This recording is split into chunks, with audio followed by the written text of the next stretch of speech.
Okay, my number 5 is Man of Steel. Ooh.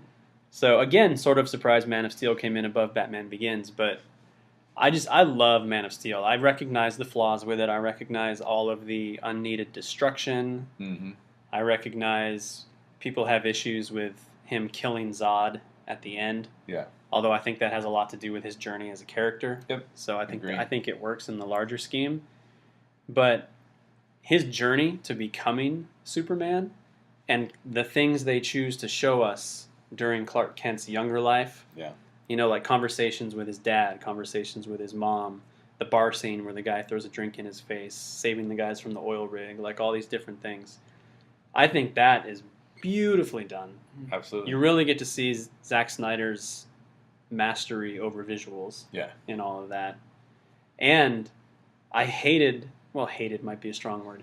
I really did not like Kevin Costner before I saw this movie. Oh, he's great in this And movie. overall, I probably still feel that way, but but his portrayal of Jonathan Kent in this movie is one of my favorite comic book film portrayals of all time. Like, it's great. It's up there, somewhat close to Heath Ledger's Joker. Like, I just love it so much. Yeah, I agree. I loved what you said about it being one of the best trailers. I totally agree with that. It kind of makes me tear up. Like, in the trailer, it's like, oh my gosh, I need to see this movie. Yeah. Fantastic soundtrack. Our first podcast, the first Story Geeks podcast we ever did, was on Man of Steel. Yes. Yeah, go listen to that. It's true. Going back, I'm not sure. Did I ever say my number 8? I have no idea. Because I'm talking about Man of Steel. I'm realizing, wait, I never talked about Superman the movie. Oh yeah, which was at number 8. Nice. I don't think I ever said it. So this is a perfectly themed time to say it. Okay, well, going back in time, my number 8 was Superman the movie from 1978. Nice. It's odd that you bring going back in time up. Yeah. Yes. Well done, sir. Yeah. Okay. I know. Purposeful. You don't think you can fly around the world and make it spin backwards? I can't. Superman can. I'm fine with that. But you're okay with the physics? Yeah. Sure. Why not? Why wouldn't it be possible? Why not break all the rules of physics? Okay. Sorry, I don't know why I skipped over it before, but we'll talk about it now. I love that movie so much because the optimism in that movie, granted it was from the 70s, it was a different time. Sure. But the optimism in that one, until Wonder Woman came out, to me, that was the most optimistic superhero movie I had ever seen. Yeah. He was bright red and blue and yellow, and he was such a picture of hope. He's iconic Yeah. as Superman. There's no question. Like, even with Henry Cavill, you just don't get. It's like, no, I mean, Christopher Reeves was Superman. Yeah. Right? And I actually think it's still the best portrayal of Lois Lane that we've seen. Oh, I actually don't like Margot Kidder. I think Lois Lane. I think she bugs she did me, a but fantastic that's okay. job. Because I think that Superman needs that kind of like rough around the edges kind of person because he's so wholesome. Yeah. But when Snyder took it over, he made Superman a little less wholesome and then made Lois Lane a little less abrasive. Yeah. And I just don't think that dynamic worked quite as well. Yeah. So. And John Williams soundtrack. Oh my gosh.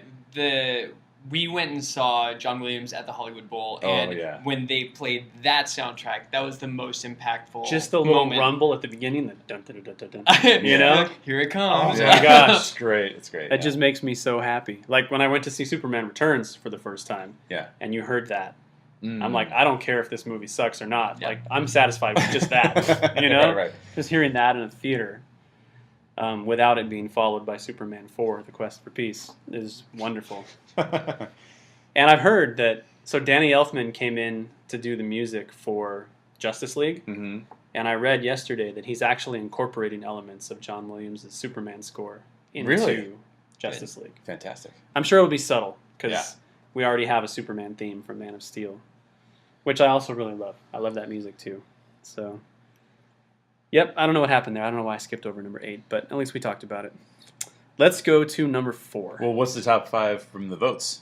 We'll get to that at the end. Oh, we'll do overall at the end. Cool. Kate Acera has Superman Returns. Whoa. Now, so Kate and I talked about this one a little bit before we recorded the podcast. Okay. Because I think she was a little nervous to put Superman Returns on as a number 1, because a lot of people hate on it. Yeah. I love Superman Returns. And...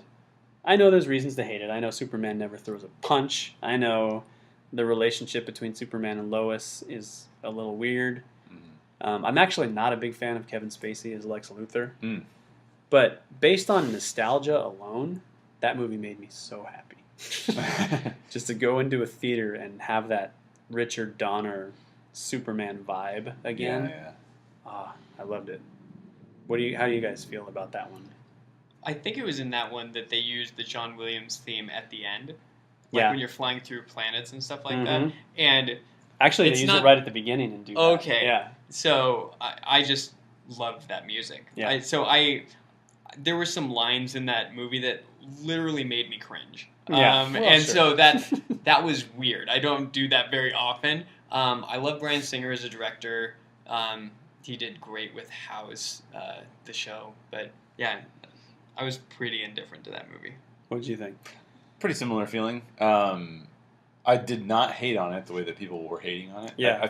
I feel like there's a thing that happens in geek culture. I think we are seeing it happen with the Inhumans, where it's almost like let's all decide to hate something, Yeah. and then it's just fun to do that for some reason, and it's unfair to the actual work. It's not being fair to the work. It's because of some other reason, like, oh, you shouldn't have done this, or Superman shouldn't have had that color, or whatever, and they're like let's just hate on it because of that, and I just feel like that's ridiculous. So I don't Yeah. hate it, but at the same time, it doesn't make me want to put it on the top 10. Yeah. So